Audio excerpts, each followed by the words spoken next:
Hello everyone, welcome to competitive maths by Sumit Jain. इस video में हम 2019 के एसएससी सीजीएल के मेंस का पेपर डिस्कस करेंगे मैथ्स का, वो भी 15 नवंबर का, जो कि तीनों शिफ्ट में से सबसे हार्ड माना गया था। तो इस वीडियो के थ्रू हम फर्स्ट 20 क्वेश्चंस को कवर करेंगे। So let's start the video. ये क्वेश्चन 1 है, इन triangle ABC angle A is 90 degree. AD is the bisector of angle A meeting BC at D and DE perpendicular to AC at E. If AB is 10 centimeter and AC is 15 centimeter, then the length of DE is. Okay. इसका सबसे पहले हम diagram बनाएंगे। हम एक right angle triangle बनाएंगे। इसमें हमारा एंगल A हमें दिया हुआ है 90 डिग्री। बाकी दो एंगल आप कोई भी B और C किसी भी साइड मांग सकते हो। आगे दिया हुआ है the bisector of angle A meets BC at D। ये तो जहां पर हमें एंगल बाइसेक्टर का दिया होता है वहां एंगल बाइसेक्टर थ्योरम का पक्का यूज होगा, ये हमें याद रखना है। Now perpendicular from DE to AC, तो ये परपेंडिकुलर है, ये अभी तक क्वेश्चन में दिया हुआ है। And AB is 10 centimetre, AC is 15 centimetre. Okay, तो इस क्वेश्चन में हमें सबसे पहले एंगल बाइसेक्टर थ्योरम से जो हमारा रिजल्ट निकलता है वो हमें पता होना चाहिए। रिजल्ट ये होता है कि जब जैसे एंगल ए से हम लोगों ने अगर बाइसेक्टर ड्रॉ किया है अपोजिट साइड BC पे, तो AB बाई AC का जो रेशियो होगा वो BD बाई DC के इक्वल होगा। जैसे कि AB बाई AC का रेशियो होगा, जो B की तरफ से साइड आ रही है BD, अगर हमने AB ऊपर लिखा है तो BD पहले लिखेंगे, BD अपॉन AC की साइड से CD। तो ये बहुत ही इंपॉर्टेंट रिजल्ट है जो हम बार बार यूज करेंगे, और इसके ऊपर प्री या मेंस में आपका 100% एक नया क्वेश्चन आएगा ही आता है एंगल बाइसेक्टर थ्योरम पे। तो ये रिजल्ट है। तो यहाँ से जब हम AB बाई BC की वैल्यू पुट करेंगे तो 10 upon 15 is equal to BD by CD आएगा। तो इसको स्मॉलेस्ट रेशियो फ्रैक्शन में लेके आओगे तो 2/3 हो जाएगा। तो 2/3 यानी BD रेशियो CD जो हमने निकाला है वो 2/3 है। अब ट्रायंगल BAC और ट्रायंगल DEC को देखेंगे तो ये दोनों ट्रायंगल सिमिलर है। सिमिलर कैसे हैं? ये angle 90 degree E, angle A 90 degree दिया हुआ है, एंगल C दोनों में कॉमन है। दो दो एंगल सेम है तो तीसरा एंगल ऑटोमेटिकली सेम होगा, तो ये सिमिलर हो जाएगा। तो हम लिख सकते हैं triangle BAC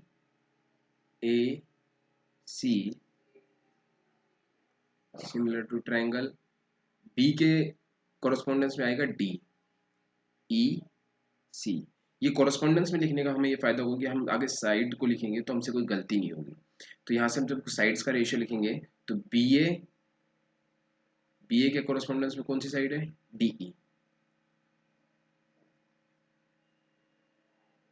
is equal to, हमें क्या क्या दिया हुआ है, हमारे पास कौन सा रेशियो है, हमारे पास BC और CD का रेशियो मिल सकता है। हाँ, तो BC अपॉन CD। अब BC अगर ये 2 यूनिट है, ये 3 यूनिट है, CD 3 यूनिट है, BD 2 यूनिट है, तो BC टोटल कितना होगा? Total 5 unit. और वैसे CD को देखेंगे तो 3 यूनिट। ठीक है, और यहाँ पर हम AB की वैल्यू हम रख सकते हैं। AB की वैल्यू हमें दी हुई है 10, और नीचे जो रह जाएगा वो रहेगा DE जो हमसे पूछा गया है। तो हमारे पास यहाँ 3 वैल्यूज आ गई और चौथी वैल्यू हमें निकालनी है। तो यहाँ से आप जैसे भी आप इसको काटेंगे ये 2 पे कटेगा, तो ये DE यहाँ से आ जाएगा 6 सेंटीमीटर। तो इस क्वेश्चन में हमारा आंसर हो जाएगा B।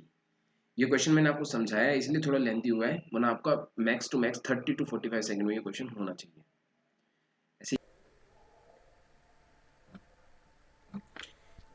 A and B are solutions of acid and water. The ratio of water and acid in A and B are 4:5 and 1:2 respectively. If X liter of A is mixed with Y liter of B, then the ratio of water and acid in the mixture become 8:13. And what is X ratio Y? इस question में ratio और mixture allegation का use हुआ है। तो इस question को हम स्टार्ट करते हैं। हम लिख लेते हैं वाटर और यहाँ लिख लेते हैं एसिड। यहाँ हमारे पास तीन चीज दी हुई है। हमारे पास मिक्सचर ए दिया हुआ है जिसमें रेशियो है 4:5। मिक्सचर बी दिया हुआ है जिसमें रेशियो दिया हुआ है 1:2।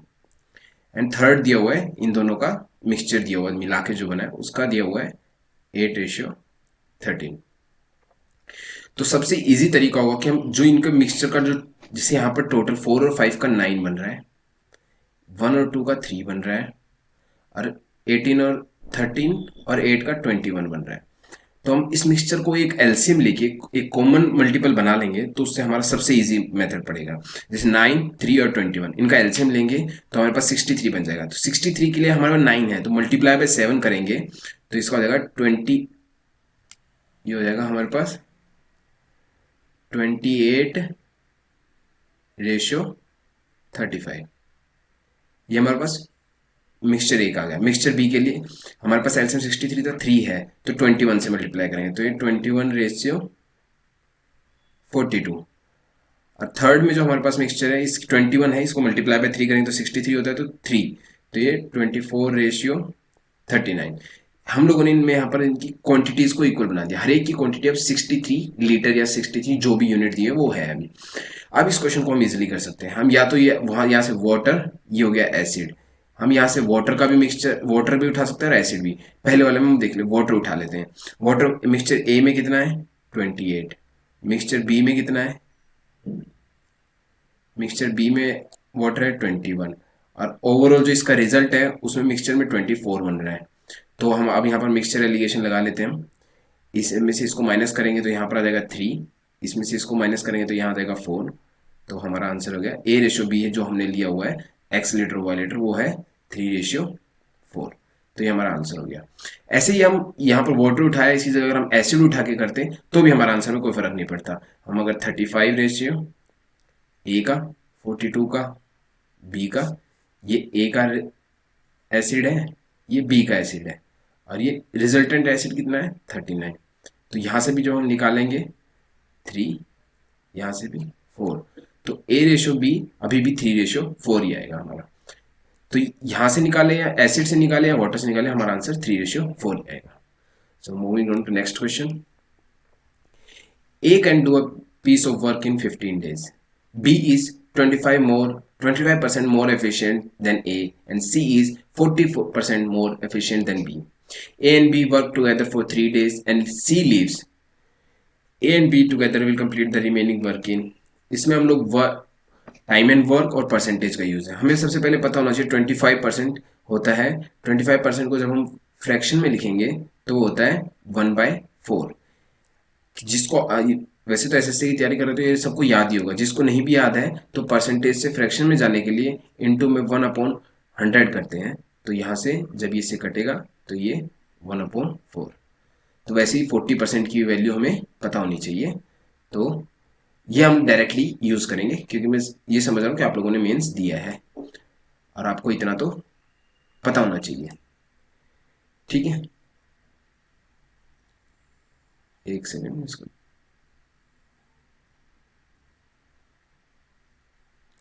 Okay.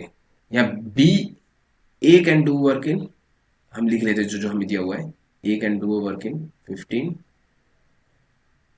15 days। Okay, B is 25% more. B is 25% more efficient than A.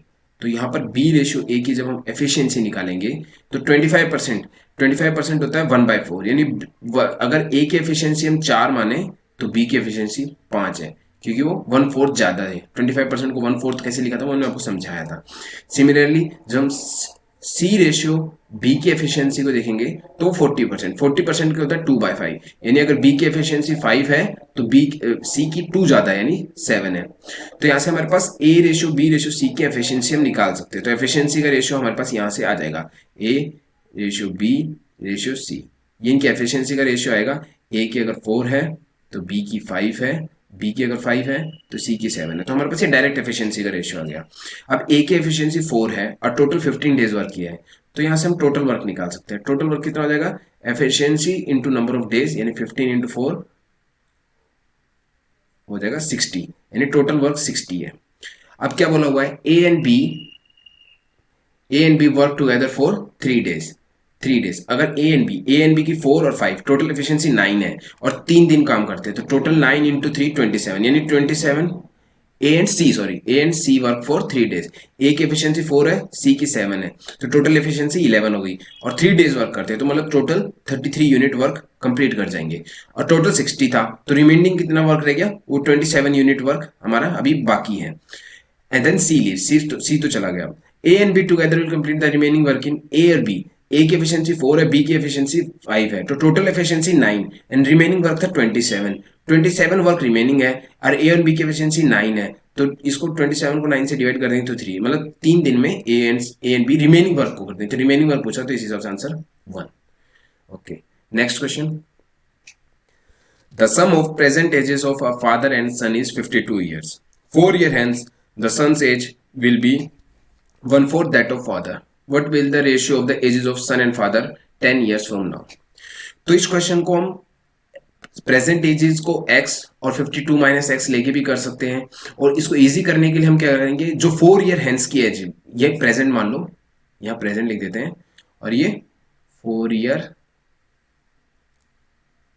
Hence वाली जो एज होगी, इसमें यहाँ लिख देते सन, और ये हो गया father. 4 year hence sons age will be 1/4 of that of father. Again son की अगर एज हम x मान लेते हैं तो फादर की 4x, क्योंकि बोला होगी सन्स एज विल बी 1/4, तो 1/4 हो गया हमारा, ठीक है। अब प्रेजेंट एज 4 ईयर हेंस की बात है, तो प्रेजेंट एज क्या होगी, मतलब इनकी 4 साल पहले, यानी x-4, और फादर की 4x-4। तो हमें क्वेश्चन में इन दोनों का टोटल दिया भी हुआ है, तो यानी क्वेश्चन में क्या दिया हुआ है, x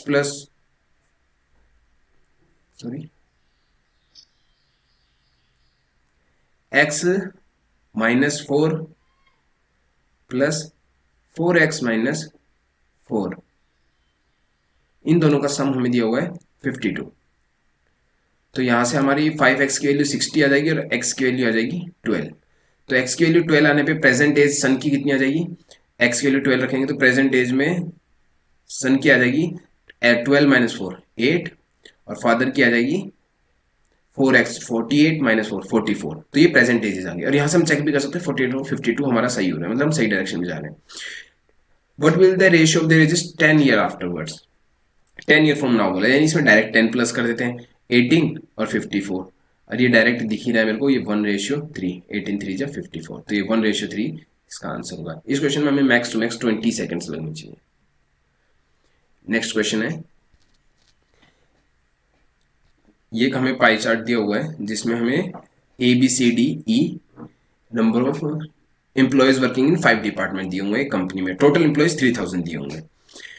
क्वेश्चन पूछा हुआ था, total number of employees working in department A and C exceeds the total number of employees working in department B and D by x, the value of x lies between. Okay, तो हम यहाँ पर हमें ये degrees में दिया हुआ है कि 73.8 डिग्री इतने लोग बी एम्प्लॉयज बी डिपार्टमेंट में, और 64.2 डिग्री एम्प्लॉयज ए डिपार्टमेंट में।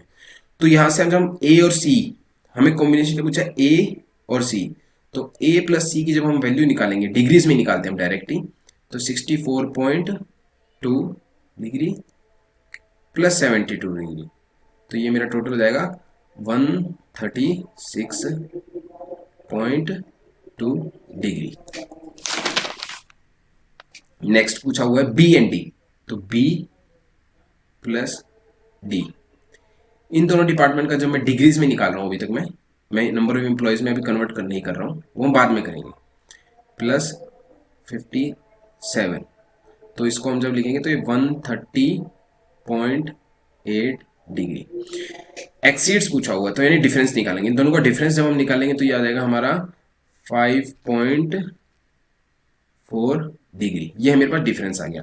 अब डिफरेंस ये डिग्री में आया और एम्प्लॉयज पूछा हुआ है, अब 5.4 डिग्री है डिफरेंस, टोटल डिग्री कितना हो दिया हुआ है 360, तो यानी 5.4 360 में से है, ठीक है, और नंबर ऑफ एम्प्लॉयज कितने दिए हुए हैं, इनटू में 3000, तो जब मैं इसको कैलकुलेट करूंगा तो ये मेरा आंसर आ जाएगा 45 जो आएगा वो आएगा 44 और 52 के बीच में, तो इसमें हमारा सोल्यूशन होगा सी।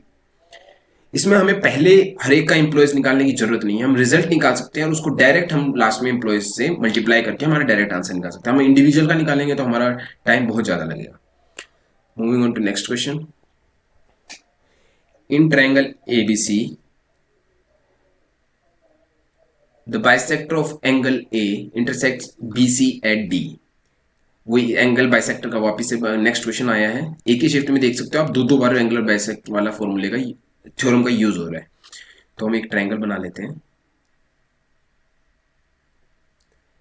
ये हमारा ट्रायंगल हो गया ए बी सी, इसको हम नाम दे देते हैं A B C. The bisector of angle A, angle bisector of angle, ये बाइसेक्टर हो गया हमारा, और बाइसेक्टर को हम यहाँ बढ़ते ऐसे लगा देते कि angle bisector B C at D.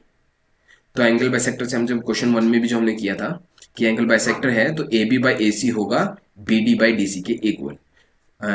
दिया हुआ है A B 12 centimetre, A C 15 centimetre, B C 18 centimetre.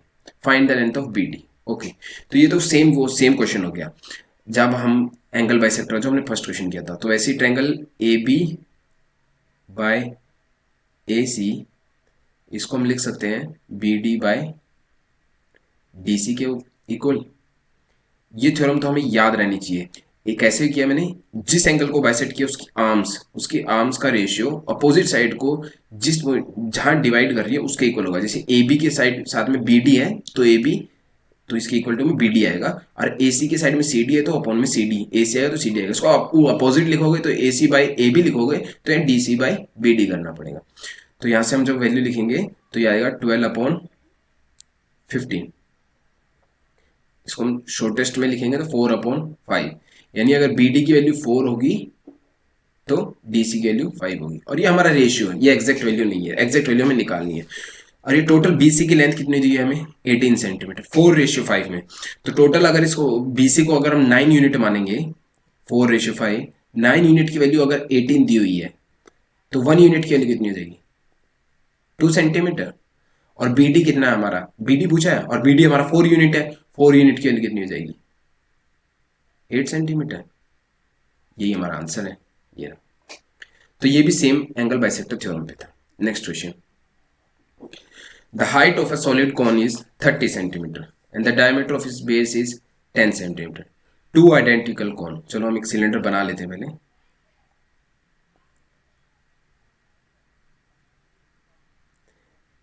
Diagram पे मजा आइए, बस डाटा को देखते रहिए। Height of the cylinder is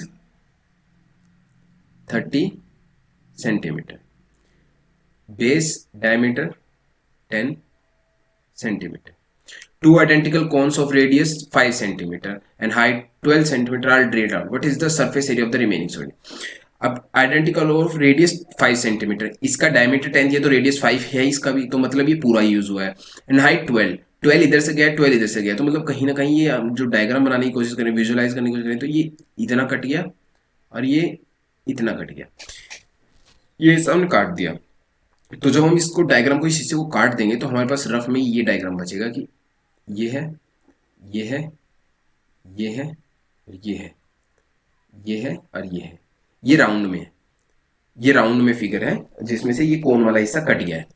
तो यहाँ पर हम देख सकते हैं कि यहाँ पर हमें क्या कैलकुलेट करना है, हमें कर्व सरफेस एरिया कैलकुलेट करना है सिलेंडर का, और कर्व सरफेस एरिया ही हमें इसका कैलकुलेट करना है कोन का। अगर इन दोनों को हम कैलकुलेट कर लेंगे तो हमारा आंसर आ जाएगा। हमें कोई बेस एरिया की जरूरत नहीं क्योंकि वो हिस्सा निकल गया है।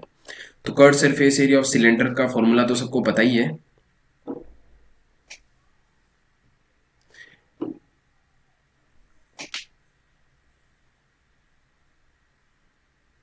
ये सिलेंडर का निकाल लेते हैं। ये होता है 2πr/h। तो यहां से हमारे पास 2 एज इट इज आ गया, पाई तो हमें दिख रहा आंसर में तो हम सोल्व नहीं करेंगे। रेडियस हमें 5 दिया हुआ है और हाइट हमारे पास दी हुई है कितनी 30 सेंटीमीटर। तो यहाँ से हमारे पास 300 पाई, ये हमारे पास सिर्फ सिलेंडर का आया है। Curved surface area of cone, cone में हमारे पास रेडियस दिया हुआ है, कोन का रेडियस कितना दिया हुआ है 5, हाइट कितनी दी हुई है 12। तो कर्व्ड सरफेस एरिया ऑफ कोन क्या होता है, कर्व्ड सरफेस एरिया ऑफ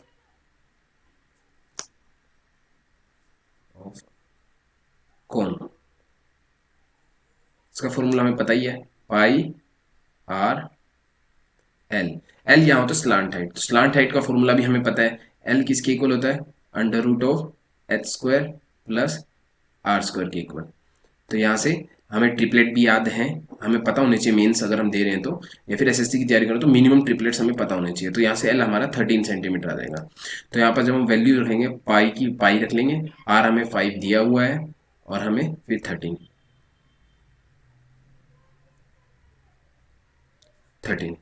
और ऐसे हमारे पास दो पोर्शन है, एक इधर है और एक इधर है। तो टोटल कर्व सर्फेस जब हम हमें पूरा निकालना होगा तो हमें मल्टीप्लाई बाय 2 करना होगा, क्योंकि हमारा एक कर्व सर्फेस है, हम इसका और एक इसका दोनों तरफ से कैलकुलेट करेंगे। तो यहाँ से हमारा आ जाएगा 130 पाई। तो टोटल हो जाएगा 300 प्लस 130, तो हो गया 430 पाई। ये हमारा फाइनल आंसर होगा। इस क्वेश्चन को भी आप इजिली 45 सेकेंड्स में कर सकते हैं।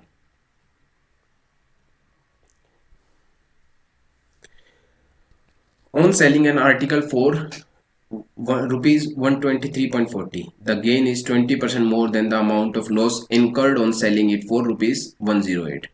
If the article is sold for rupees 120.75, then what is the gain or loss percent? Okay, इसमें हमें 20%, gain is 20% more than the amount of loss। 20% से हमें डायरेक्ट होना चाहिए फ्रैक्शन में 1/5, यानी गेन अपॉन लॉस को देखेंगे तो अगर लॉस 5 होगा तो गेन 6 होगा, क्योंकि 20% मोर है। 20% होता है 1/5, यानी 1/5 5 का 1/5 यानी ये 6 होगा।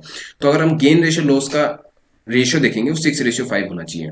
और अकॉर्डिंग टू क्वेश्चन डिफरेंस किसकी वजह से 5:6 का डिफरेंस पड़ रहा है, क्योंकि हम आर्टिकल को एक बार 123.40 में बेच रहे हैं और दूसरी बार बेच रहे हैं 108 में। तो यही जो डिफरेंस है इसकी वजह से हमारा गेन और लॉस में जो डिफरेंस आ रहा है वो, तो इसको हम जब डिफरेंस निकालेंगे ये हमारा आ जाएगा रुपीज 15.40। इस रुपीज की वजह से हमारा इतना लॉस से 20% गेन एक्स्ट्रा लॉस के ऊपर वो बन जा रहा है। तो यानी 5:6 का जो है, तो ये 11 यूनिट की वजह से जो डिफरेंस है वो जो हमने 5 यूनिट का लॉस मान लिया और 6 यूनिट का गेन मान लिया, ये 11 यूनिट किसकी वजह से आ रहा है, क्योंकि 15.40 रुपीज का डिफरेंस आया था। तो एक यूनिट किसकी वजह से आएगा, एक यूनिट यहां से आ जाएगा हमारा 1.4 लिख सकते हैं। तो एक यूनिट की वजह से हमारा 1.4 का डिफरेंस हो रहा है। तो यहां से अगर हम डालेंगे तो 5 यूनिट की 5 यूनिट की वैल्यू होगी 5 × 1.4 यानी 7। और वैसे आप 6 की निकाल सकते हो, आपको निकालना तो 5 से मेरे को इजी पड़ रहा है तो मैंने यहाँ से निकाल लिया। अगर 7 का लॉस हो रहा है और सेलिंग प्राइस 108 दिया हुआ है 108, तो यानी हमारा सीपी क्या रहा होगा, सीपी रहा होगा ये 108 में प्लस 7 जोड़ यानी 115 रहा होगा। तो यहाँ से मैंने कॉस्ट प्राइस निकाल लिया, कॉस्ट प्राइस 115 आ गया, लास्ट सेलिंग प्राइस 120 दिया हुआ। तो ये तो ऑप्शन दो तो मेरे कट गए, ये दोनों तो हो नहीं सकते। अब रह गए ये दो ऑप्शन, 115 है और लास्ट सेलिंग प्राइस दिया हुआ है 120.75। अगर इसमें से मैं सीपी को हटा देता हूं तो यहां से मेरा बचेगा 5.75। अब मेरे को प्रॉफिट और लॉस परसेंटेज निकालना है, यानी 5.75 का मेरे को प्रॉफिट हुआ है। प्रॉफिट हुआ है कितने पे प्रॉफिट हुआ है, सीपी कितना था 115 मल्टीप्लाई में 100 परसेंटेज निकालने के लिए। ये मेरे को दिख रहा है कि साफ 5 से जा रहा है, यहाँ हट जाएगा तो ये गेन मेरा 5%। तो ये भी बहुत इजी क्वेश्चन था। अब जो नेक्स्ट क्वेश्चन है ये वाला क्वेश्चन आता है, इसमें हमें बोर्ड मास का रूल पता होना चाहिए, प्लस हम कोई भी एक छोटी सी भी गलती करेंगे तो उससे हमारा आंसर बिल्कुल चेंज हो जाएगा। तो इसे हमें स्टेप बाय स्टेप ही करना है, ऑफ वाले को हमें ध्यान रख के करना ही है। तो इसको आपको करने के लिए मैं बताऊंगा, 3 डिवाइड बोला है 18 ऑफ 3 यानी 54, यानी 3 डिवाइड बाय 54 बनेगा मेरा पहला। तो है मल्टीप्लाई बाय 6, इसको मैं इतने हिस्से को एक बार करा, प्लस आ गया प्लस लिख दूंगा, क्योंकि प्लस को अभी मैं कर नहीं सकता। ये मल्टीप्लाई डिवाइड इनको मैं एक साथ लिख सकता हूं, तो 21 मल्टीप्लाई बाय 6 डिवाइड बाय 18। फिर से माइनस आ गया, माइनस को मैं अभी नहीं कर सकता था। अब आ गया डिवाइड, तो 3 डिवाइड बाय 2 यहां तक लिख सकता हूं। फिर प्लस आ गया, प्लस है तो मेरे को वैसे लिखना पड़ेगा 3, फिर माइनस आया, माइनस वैसे लिख लेता हूं मैं। अब आ गया वापस से 3 डिवाइड बाय 9 ऑफ 3 हो जाएगा 27 और फिर मल्टीप्लाई बाय 9। तो मैं इस इक्वेशन को अब इसमें कन्वर्ट कर पाया। ठीक है, तो यहां से जब मैं सॉल्व करूंगा तो ये 1 बन जाएगा मेरा, ये पूरा कट जाएगा। और क्या क्या कट रहा है, ये 3 से कट जा रहा है, ये इससे कट जा रहा है, यहाँ 7 आ जा रहा है ये 9, ये 3, तो ये मेरा अभी बचता है 1/3 प्लस 7 माइनस 3/2 प्लस 3 माइनस 1। तो इसको जब मैं सोल्व करूंगा तो 1/3 माइनस 3/2 प्लस 9। अब इसका मैं एलसीएम ले लूंगा 6, अपॉन में 6 आ गया, तो यहाँ 2 माइनस 9 प्लस 54, तो 54 और प्लस 2 56 माइनस 9 47, 47/6। ये मेरा इसका सॉल्यूशन हो गया, तो ये मेरा इसका आंसर हो गया। Moving on to next question. ये हमारा अलजेब्रा से आ गया, अलजेब्रिक आइडेंटिटी हमने यूज की हुई है। सबसे पहले तो हमें ये आइडेंटिटी पता ही होनी चाहिए, इसके बिना हम कर ही नहीं सकते इस क्वेश्चन को। a³ माइनस b³, इसका फॉर्मूला होता है a minus B a² plus b² plus ab। ये हमारी अलजेब्रिक आइडेंटिटी है जो इस क्वेश्चन में हम यूज करेंगे। तो हमें सबसे पहले हमारा सबसे इजी रहेगा जब 27 और हमारे पास 8, हमारे पास जो भी यहाँ वैल्यू दी होगी वो क्यूब में दी होगी, उसका मेन होगा कि हमें उसको अंदर ही लेके जाना। तो हम इसको ऐसे भी लिख सकते हैं 3x प्लस 3y होल का क्यूब माइनस 2 को ऐसी 8 को हम 2 का क्यूब में फॉर्म में कन्वर्ट करके माइनस 2y इसका होल का क्यूब। तो अब इस आइडेंटिटी को हम इसकी तरह ओपन करेंगे। ए माइनस बी जब हम लिखेंगे तो 3x प्लस 3y माइनस, मैं ब्रैकेट लिख रहा हूँ क्योंकि साइन चेंज होंगे अभी के लिए। ये a माइनस बी हो गया, यहाँ आ गया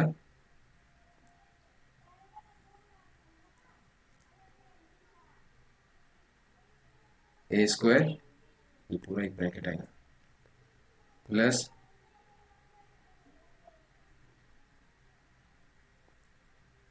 b² प्लस ab।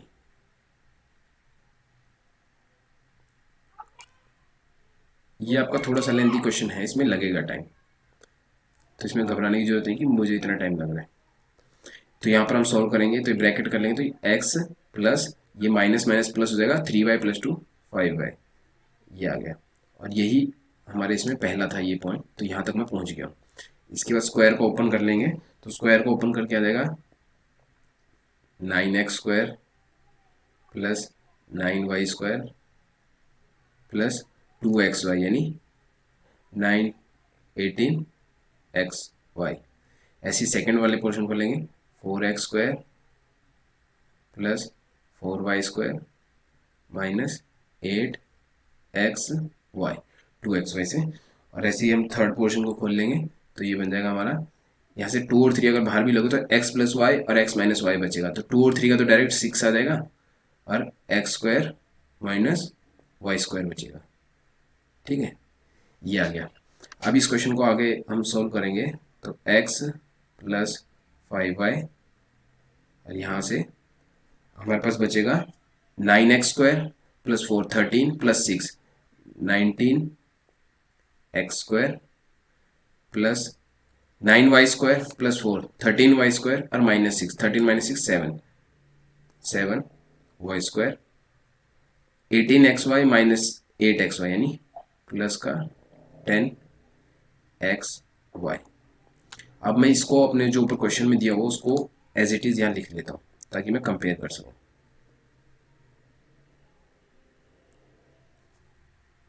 वहाँ आप डायरेक्ट कर सकते हैं या आपको मैं थोड़ा डिटेल में समझाने के लिए कॉपी कर रहा हूँ।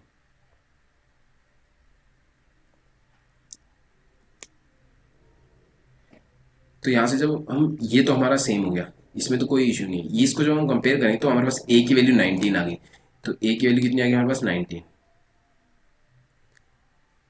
a की वैल्यू हमने निकाल दी 19। और यहाँ b से इसको कंपेयर करें तो b की वैल्यू आ गई 7, और इसको इससे करेंगे तो c की वैल्यू आ गई 10। अब हमसे पूछा क्या गया है, ए प्लस बी माइनस सी, ए प्लस बी यानी 19 प्लस 7 26 माइनस सी 10 यानी 16। तो यहाँ से हमारा आंसर 16 हो जाएगा। ये क्वेश्चन है, इसमें आपको अलजेब्रिक आइडेंटिटी ओपन करना ही पड़ेगा। Okay, next question. ये क्वेश्चन है जो इस बार लगभग हर शिफ्ट में आया है, और काफी अच्छा क्वेश्चन था, काफी लेंथी था, टाइम लग सकता है, इजी था मगर ठीक है। तो इस क्वेश्चन को भी हम सॉल्व करते हैं। हम हमारे पास एक बार तो हम लिख लेते हैं जो क्वेश्चन दिया हुआ है, और इसको हमें इसकी फॉर्म में लिखना। चलो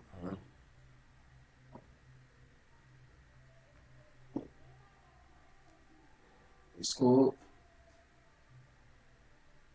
हम स्टार्ट करते हैं डायरेक्ट।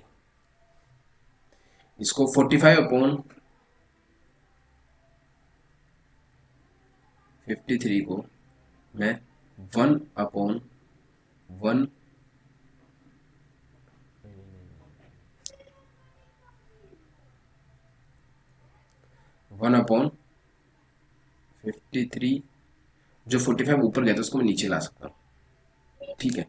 अब इसी को आगे लिखूंगा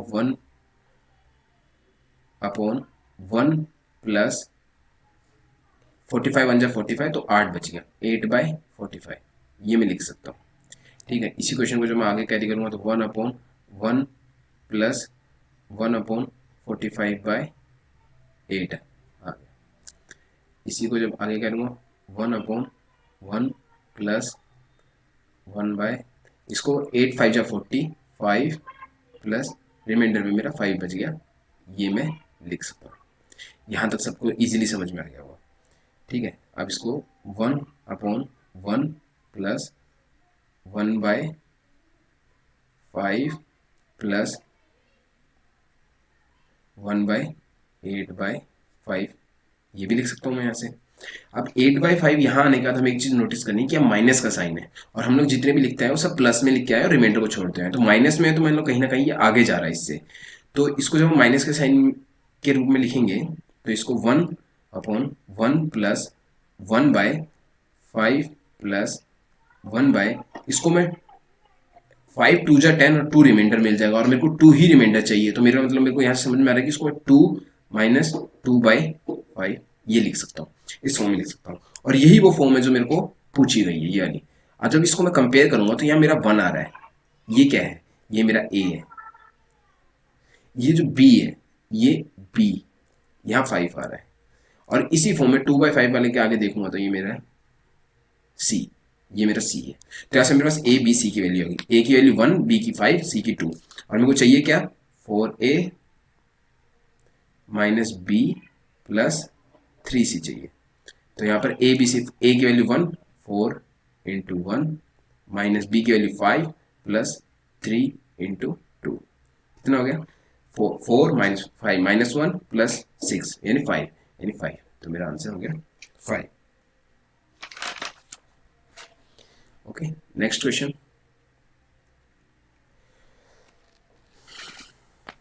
Rami earns a profit of 20% on selling an article at a certain price. If she sells the article for ₹8 more, she will gain 30%. What is the original cost price of 16 such article? Okay. तो पहले वो article 20% profit पे बेचती है, जो profit percentage होता है वो कॉस्ट प्राइस पे ही होता है, और अब वो 8 रुपए ज्यादा देते 30% गेन प्रॉफिट है। जो 10% प्रॉफिट बढ़ा है वो सिर्फ 8 रुपए की वजह से बढ़ा है, और जो प्रॉफिट परसेंटेज होता है वो सीपी पे कैलकुलेट होता है। तो यानी जो सीपी का जो 10% है, जो कॉस्ट प्राइस का सीपी का 10% है, उसकी वजह से 8 रुपए की वजह से वो बढ़ा है 10%। तो सीपी का जब 100, सीपी अगर 100% होगा तो ये 80 हो जाएगा, मल्टीप्लाई बाय 10 दोनों, तो कॉस्ट प्राइस यहां से हमारा 80 हो जाएगा, ठीक है। ये एक आइटम का आ गया। अगर हमें 16 सच आइटम का चाहिए तो मल्टीप्लाई बाय 16 कर देंगे, तो यहां से मल्टीप्लाई करेंगे 0 18 6 जा 1 2 8 0 8 6 जा 48, तो यहां से आप लगा भी सकते थे अंदाजा कि यही आंसर होगा, और यही हमारा आंसर है। यहां हमने किया क्या है कि 20% प्रॉफिट था, अब वो 30% हो गया है, तो 10% सीपी का किसकी 8 रुपए की वजह से बढ़ा है, तो 100% सीपी कितना हो जाएगा 80 रुपीज, ये 80 रुपीज आ गया। ये एक आइटम का होगा, 16 सच आइटम को पूछा तो मल्टीप्लाई बाय 60 कर दिया, तो ये सबसे इजी क्वेश्चन था। ये नेक्स्ट क्वेश्चन आ गया। The area of a base of a right circular cone, base area of a cone, cone भी एक सर्कुलर है तो base area pi r square, इसकी वैल्यू दी हुई है 81 पाई, तो आर आ गया 9 सेंटीमीटर और हमें हाइट दी हुई है 12 सेंटीमीटर। कर्व सरफेस एरिया पूछा, ये तो बहुत इजी क्वेश्चन हो गया। फिर एल क्या होता है, under root H square plus R square, तो यहां से हम जब निकालेंगे under root 12 square plus 9 square, ये आएगा 15, तो हमारा जो स्लांट हाइट हो गया एल वो आ गया 15। अब पूछा curve surface area, curve surface area का हमें फॉर्मूला पता ही है, पाई आर एल, यानी जो हमें पाई में आंसर पूछा तो हमें पाई को पाई लिखना है, आर हमें दिया हुआ 9 और एल हमें दिया हुआ 15। 15 में एक ही मल्टीपल है तो यहाँ से डायरेक्ट भी कर सकते हैं, नहीं तो 15 9 जब 135 पाई आंसर हो गया। Okay next question. A certain number of students from X, school X appeared in an examination and 30% failed. Okay, ये school X हो गया, 30% fail हो गए। 150% more students than those from school X appeared in the same examination from school Y, and 80% of the total number of students who appeared from X and Y passed. Then what is the percentage of student who failed from Y? Okay, दो school दिए हुए हैं, तो हम starting करते हैं X से। X में अगर हम 100 स्टूडेंट मान लेते हैं, 30% फेल हो गए। ओके ये फेल हो गए, 30% यानी 30, तो यानी पासिंग परसेंटेज 70%, यानी 70 लोग पास हो गए। अब सिमिलरली वाई स्कूल, इसमें 150% ज्यादा है, तो 100 का अगर हमने एक्स में 100 माने थे तो इसका 150% और एक्स्ट्रा है, इसका 150% हो गया 150, वो एक्स्ट्रा है, तो यानी टोटल अभी यहाँ वाई में हो गए 250 स्टूडेंट्स, ये 100 से 150% ज्यादा हो गए, वाई के स्टूडेंट्स हो गए।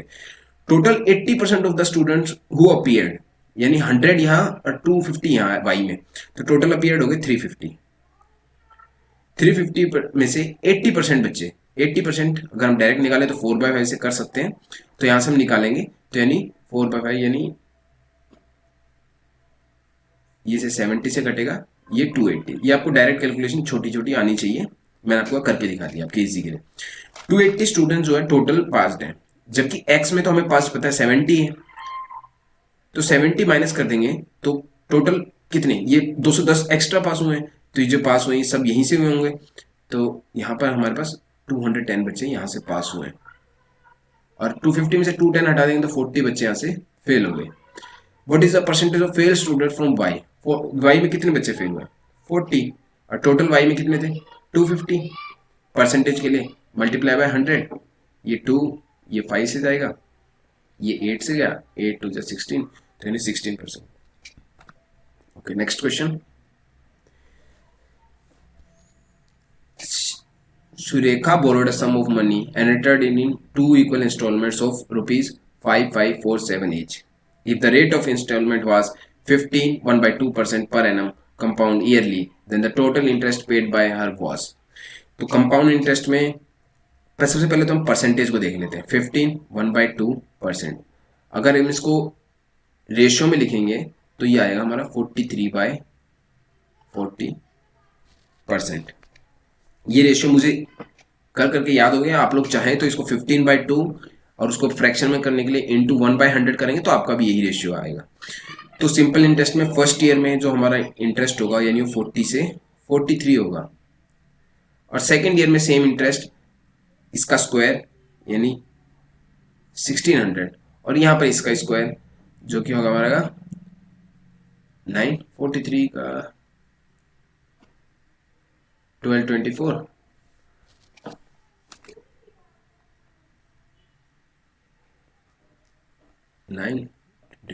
हाँ 1849 ये आ गया। तो सेकंड ईयर में जो इंटरेस्ट आएगा वो इसी रेशियो में आएगा, और फर्स्ट ईयर में इसी रेशियो में आएगा। अब दोनों इक्वल इंस्टॉलमेंट, तो यहाँ पे भी हम इसको इक्वल बनाने के लिए 43 से मल्टीप्लाई कर लेंगे, और यहाँ पे भी हम 43 से मल्टीप्लाई कर लेंगे, ठीक है। तो यहाँ से हम ये हमारी इंस्टॉलमेंट जो हमने 40, अगर प्रिंसिपल 1600 होगा तो इंटरेस्ट वो फाइनल अमाउंट इतनी हो जाएगी और ये इंटरेस्ट हो जाएगा, मगर फाइनल अमाउंट हमें दी हुई है 5547 दोनों में इंस्टॉलमेंट। तो हम 5547 को हम देख के आराम से पता लगा सकते हैं कि 5547 ये इसका 3 टाइम्स है, तो मतलब ये मल्टीप्लाई बाय 3 हुआ होगा, तब ये जाके 5547 हुआ है। तो मल्टीप्लाई बाय 3 हुआ होगा। यहाँ पर हमारा इंटरेस्ट कितना आ रहा है 249। यहाँ है हमारा प्रिंसिपल कितना देगा 43 1720 और हमारा यह देगा। तो यहाँ पर हमारा इंटरेस्ट आ रहा था, इसमें से इसको माइनस करेंगे तो 129। तो टोटल इंटरेस्ट कितना आ जाएगा 129 और ये तो 18 7 और ये 378 हमारा टोटल इंटरेस्ट आ रहा है जब हम प्रिंसिपल इतना मान रहे हैं। मगर प्रिंसिपल और जो इंस्टॉलमेंट को हमें देख के पता चल रहा है वो मल्टीप्लाई बाय 3 टाइम्स हो रही है। तो मतलब ये इंटरेस्ट भी हमारा मल्टीप्लाई बाय 3 टाइम्स हुआ होगा। तो इंटरेस्ट मल्टीप्लाई बाय 3, 8 3 24 2 71 7 3 21 23 23 2 तो 1134। तो हमारा ऑप्शन डी हो गया। इसको आप ऐसे भी कर सकते हो और आप इसको दूसरे किसी मेथड से भी करना चाहो तो कर सकते हो। दूसरे मेथड के लिए हमारे पास ऐसे पता है कि हमारे पास प्रिंसिपल होता है इंस्टॉलमेंट इनटू जो हमारा रेशियो आता है 40 से 43 हुआ। ये शॉर्टकट आपको काफी जगह यूट्यूब चैनल पे मिल जाएगा, तो इसको भी आप यूज कर सकते हो। इन दोनों का टोटल 83/43। ठीक है। तो यहाँ पर प्रिंसिपल जो हमें नहीं पता, इंस्टॉलमेंट हमें पता थी। इंस्टॉलमेंट कितनी थी हमारी? इंस्टॉलमेंट थी हमारी 5547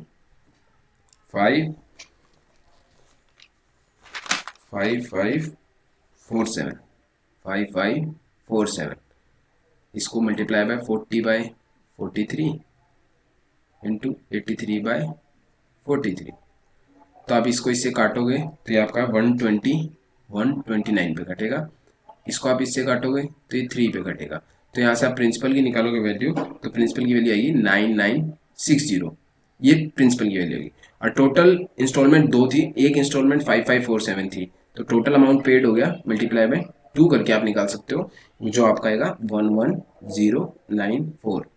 ये हमारा अमाउंट पे किया है। और इसमें से अगर हम प्रिंसिपल को माइनस कर देंगे तो हमारा जितना हमने इंटरेस्ट पे किया है वो आ जाएगा। और यहाँ से भी आप निकालोगे तो 1134 ही आएगा।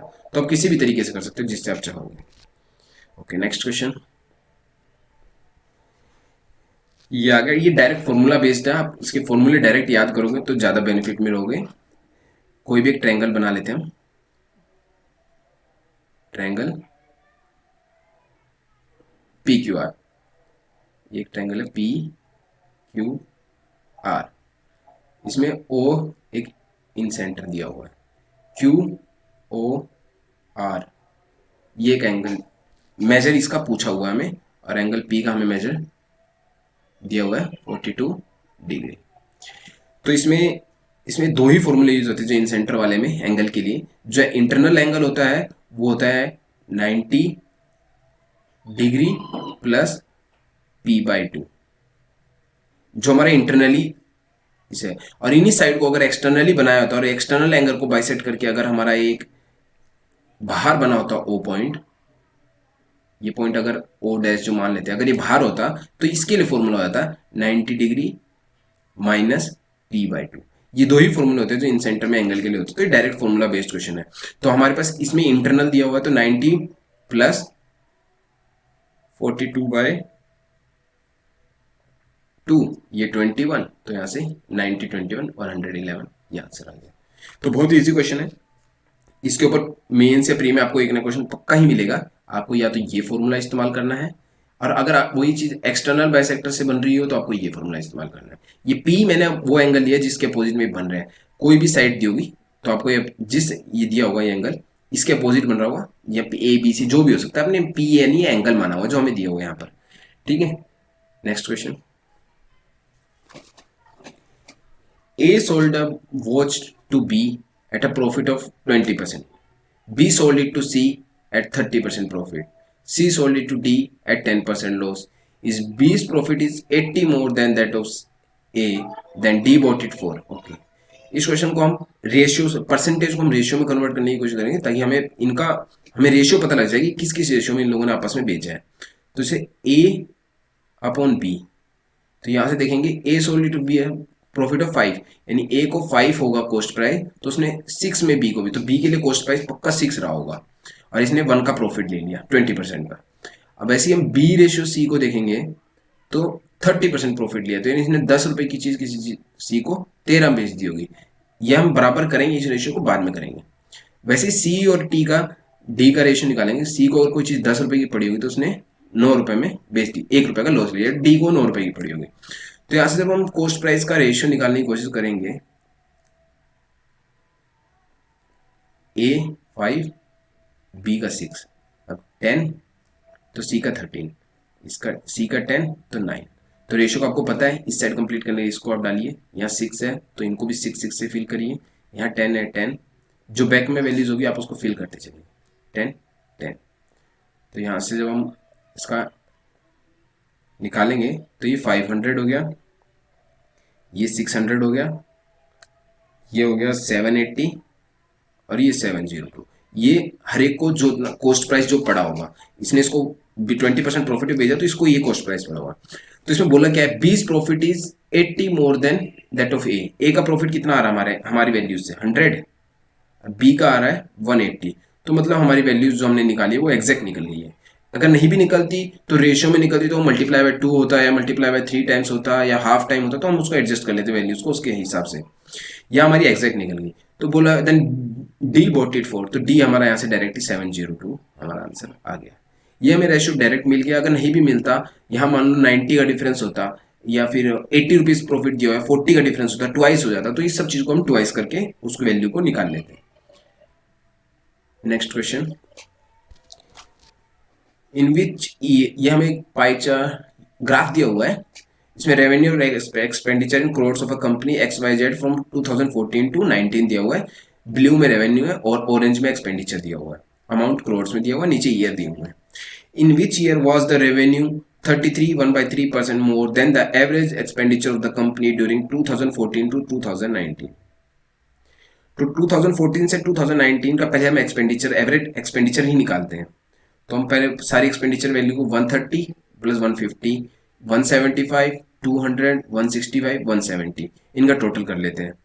तो 130 plus 150 plus 175 plus 200 plus 165 plus 170, और एवरेज का हमें पता है कि जितनी और नंबर ऑफ ऑब्जर्वेशन होगी उतने से डिवाइड कर देंगे तो एवरेज आएगी। 6 ऑब्जर्वेशन है तो 6 से कर देंगे।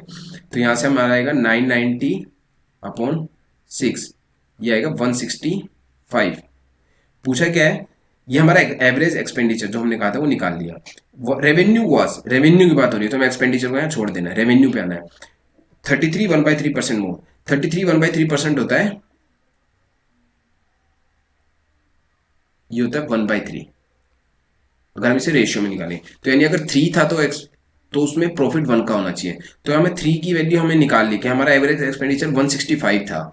तो अगर 3 यूनिट की वैल्यू 165 है तो उसमें 1 का प्रॉफिट होना चाहिए। तो यानी जो हमें पूछा गया है कि रेवेन्यू हमारा 4 यूनिट के बराबर होना चाहिए, 4 यूनिट के बराबर यानी 220 हो जाएगा।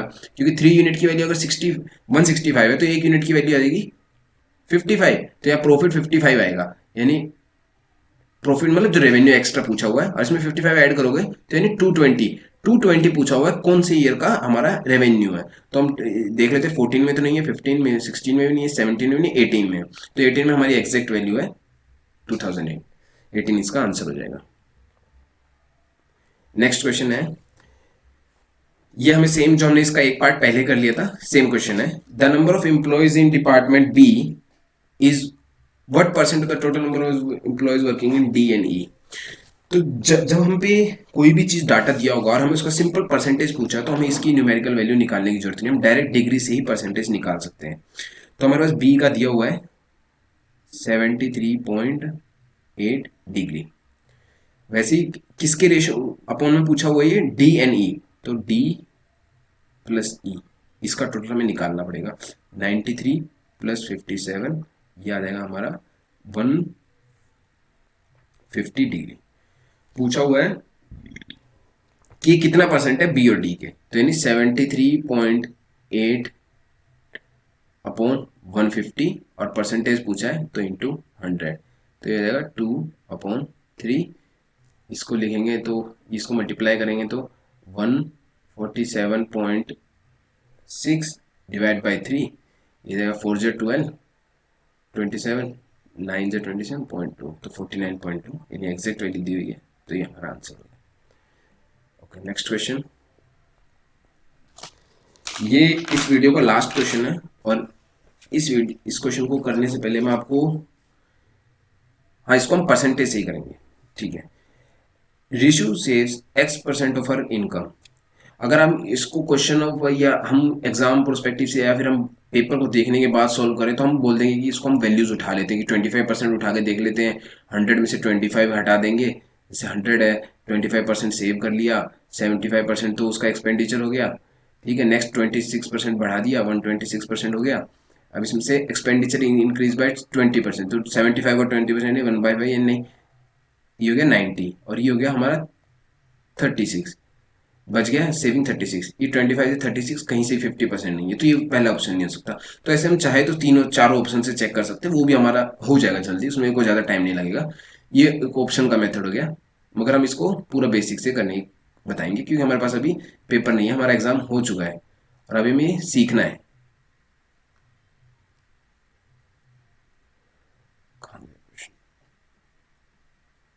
ओके, आगे क्वेश्चन। मान लेते हैं हम इसका पहले में 100 इनकम थी, टोटल इनकम, तो न्यू इनकम हो गई 126।